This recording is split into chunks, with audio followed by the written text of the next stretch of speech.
Hello everyone, welcome back to my channel. We're continuing our progress today on Layout 2.0, and if you haven't had the opportunity to follow along on the rest of the videos in the channel, all that basically means is it's the second layout in the series. The last layout was at my old house. We've since dismantled and sold that house, bought this house, and now we're starting a new layout. In the last video we talked a little bit about track planning and went over some concepts. We looked at a sketch.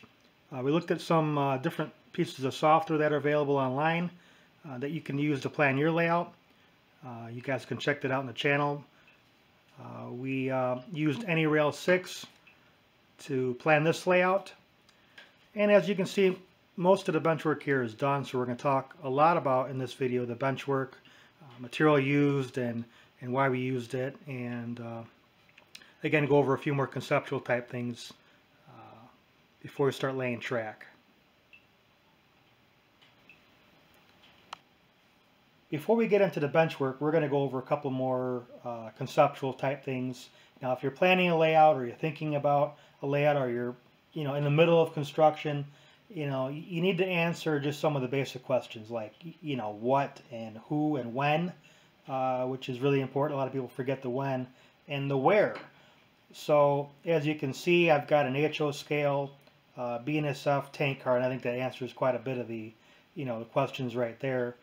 So HO scale is the scale that we're using. It was with the scale I had in my last layout. It's what my father had and I had growing up, and what he has on his current layout. It's what his father had, and yada yada yada. So I've had other family members kind of dabble in HO as well as N. So HO scale is what I'm comfortable with. It has a lot of support from a lot of different manufacturers that are out there. Not that other scales don't, but HO scale is has a ton of support, a ton of different products out there to do really whatever you want. BNSF, I grew up just outside the city of Chicago, so actually we're going to model that Chicago, going into the city of Cicero and into the city of Berwyn, which is Berwyn being where I grew up.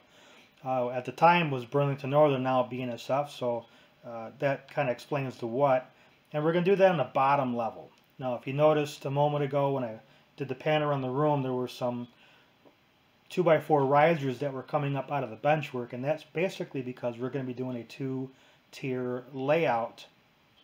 And the top tier is going to be not BNSF, but the Canadians. This is a Canadian National.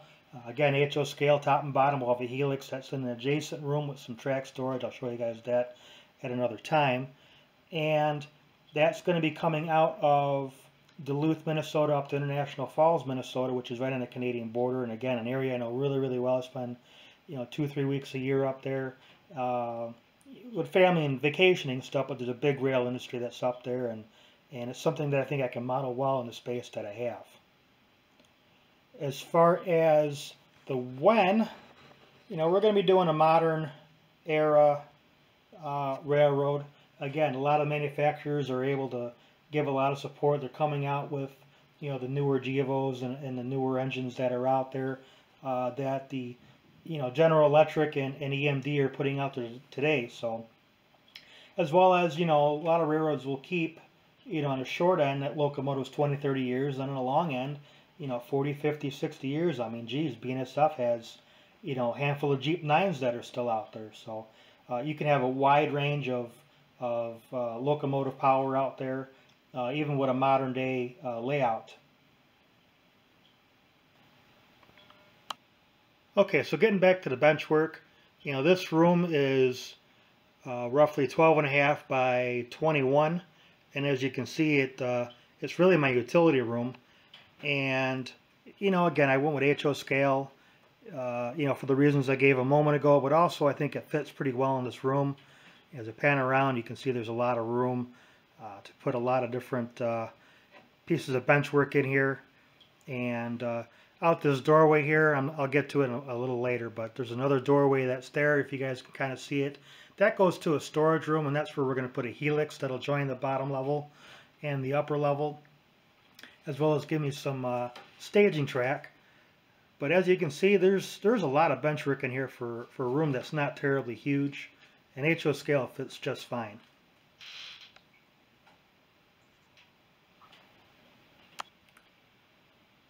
Now there's many ways you can, construct your bench work, and there's no right or wrong way.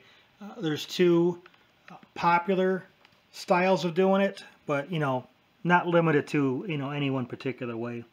As you can see up underneath here, this is what's called a grid, or sometimes referred to as a tabletop bench work. The lighting down here is not great, but you guys can see the bracing. And this is just that. Pieces of wood on the side, bracing at the ends and then down the middle, and then some sort of material on top. So this is grid bench work. There's also another popular one called L-girder bench work, which is a much different design. There's advantages and disadvantages of really using either one. This one's probably a little bit easier to construct. The L-girder, and again, you guys can look it up, all the publications have this, whether it's Model Railroad Hobbyist or Model Railroader Magazine. This one's probably the easier of the two, and probably better if you're doing something flat, which is what I'm doing down here. This is going to be a long yard. The L-girder gives you a lot more flexibility to place risers if you're going to have different elevation points within the layout and be able to, have more dramatic scenery. Now, this is Chicago, like I said, coming out of Chicago into Cicero and then Berwyn, pretty flat coming out of the city. So no need to have any kind of, L-girder style bench work. That's, the tabletop works just fine. As you can see, we used 2x4s for the construction for the sides as well as the bracing, and we used 1/2-inch plywood for the top, primarily using the bracing 24 on centers, and you can see there's some holes and some different things drilled in here. That's basically because this wood was reused from the previous layout. I was able to save almost all of it and just recut the size. And oddly enough, you can use 1x material, and a lot of people do that and they have a lot of success with it. You can usually get 2x material on sale, construction studs for less than you can get the 1x material. Advantages of using 2x is it's thicker and it's a little sturdier. The 1x can curl a little bit easier, but with bracing you actually can straighten a 1x out easier than you can straighten out a 2x. 2x gives you a little more meat to put your screws in. 1x being thinner, if you were to put a bunch of switch machines underneath here, gives you a little bit more room to put switch machines out, because you may have a big fat piece of 2x4 right where you want to put a switch machine. So just some advantages and disadvantages of using different sizes wood. Now on the top, I wouldn't recommend anything less than 1/2-inch, and you want to be pretty consistent throughout the railroad so you don't have any height issues between the different sections of the bench work. If you use 3/8 or 1/4 inch, you really need to brace the crap out of it, because it will definitely bow and get all nasty on you, which is not any fun. You end up with a larger section like you have here. This is 3 foot deep. If you had 3/8 or 1/4 inch, you would definitely get some bows and your cars would start moving around on you, even though you don't want them to. Like I said a moment ago, I'm doing 24 on centers. There's some old holes there again from the last layout. One of the things I did on the last layout, since we're talking about that, was I did 16 on centers, and it worked out really, really well, because I had a lot of sections that were 3 and 4 feet deep, and you needed the bracing so the plywood wouldn't bow on you.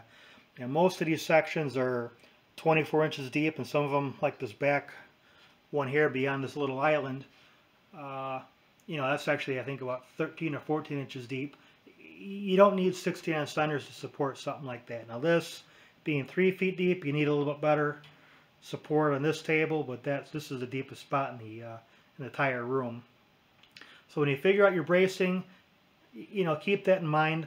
The farther distance you have from one point to another, the more bracing you're going to need to keep it from bowing on you.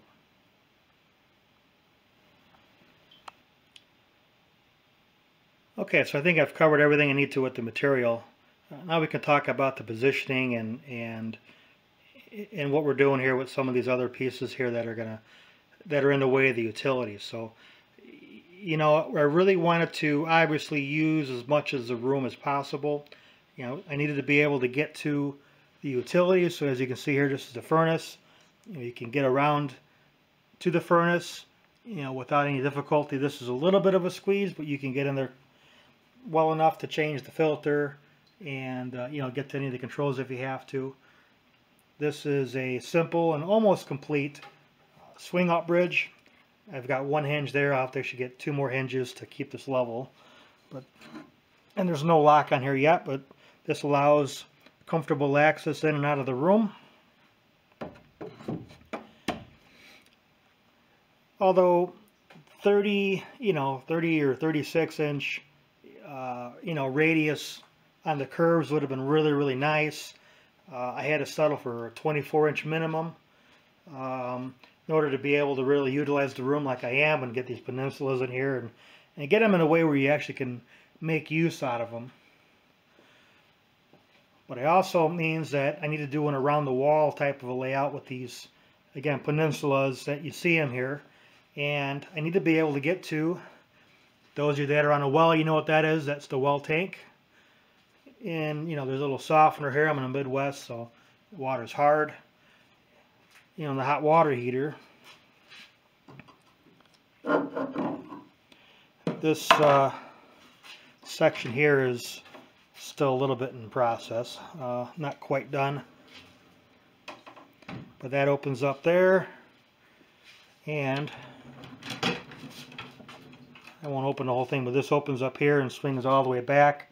You guys get the idea, to allow access to the utility. Alright, next up is the height. Guys, and the height, you can really go anywhere. Now, what I chose in this layout was the main benchwork is from the floor to the top of the benchwork will be 40 inches. And then this other peninsula here is 44, and that's done per the track plan. And the upper level is going to be somewhere in the neighborhood of 58 inches. So it's 18 inches between the 2 levels. Fortunately, I'm not the tallest person that's out there. Otherwise, I'd go a little bit higher. And the last layout, I had planned to do a second level, and I never quite got that far. By the time we got to the point where I was going to do the second level, we started talking about putting the house in the market, and we later did so. I had that layout at 36 inches, and again, the top was going to be, 58. Now, what's nice about having this at 40 is, well, this is about where my head's at, and as you can see, it's it's a comfortable level to view the layout, as well as it's relatively easy or easier to get up underneath and to do your wiring and mount up your switch machines and what have you. The lowest bench work generally that I see is about 36 inches. I've seen as high as 50 or 52 inches. Now, there's no absolute there. I've seen some layouts, as low as that table that's right there. That's 28 inches, I think, where someone was able to scoot around their room and, be very comfortable sitting down and operating their layout. If you look at, what's his name? Tony Cluster on, he's at a bunch of different publications. He's got a layout that wraps around his room 2.5 times. Lowest level being kind of low and the highest part of the layout being kind of high. I forget what the actual dimensions are. So you guys can do whatever you want with the height. I know that question comes up a lot in the different YouTube videos and again publication videos that are out there. You know, there's no wrong answer. It's just what makes the most amount of sense for you, you know, in your layout.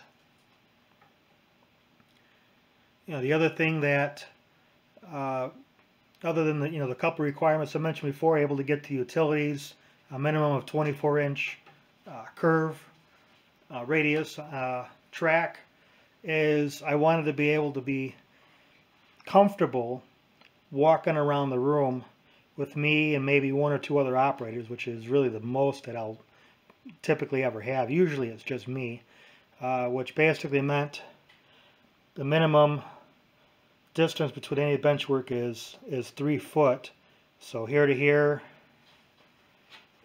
you know, here to here,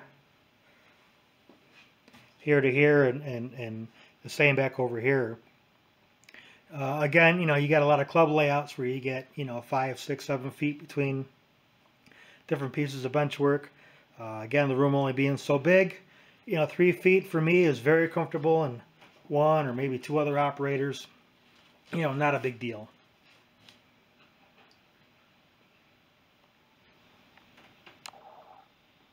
So the last thing I have is we've got the construction complete of the DCC cart. I'll pull this out here. This is just on casters.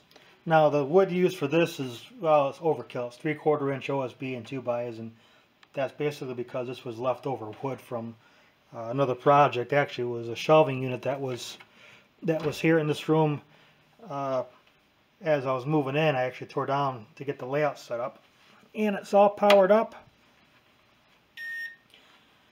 Got the Digitrax DCC system in there, which is really the only thing hooked up right now. I don't even have any track on the layout as you saw me walking around. That'll be coming up here pretty soon, but you know, the light is basically just a dummy light. If I turn all the lights off in here, I'm walking out and I see a glow, well, I know I've left something on. So it's pretty wide open, and you don't need to put a fan or anything on there. I see a lot of guys that do this, that they'll put them in some really nice drawers or have a nice cabinet door on there. And if you do that, you got to keep in mind you probably need to have a fan just to keep everything, you know, to the proper temperature. You know, again, this being wide open, don't really need to do that. And you know, what's nice about this is I can take this away from the wall and do all the wiring in the back and put it up against the wall real nice, and you know, be comfortable working on it. So that's pretty much it. We'll do one last pan around on the layout. Next time we see this, there'll be some track going up, probably just in a temporary state before I get it all figured out and start laying it permanently with. I haven't decided if I'm going to do foam board or if I'm going to do cork, which is again what I'm used to, what I did in the last layout. But there you have it, guys. Stay tuned for the next video.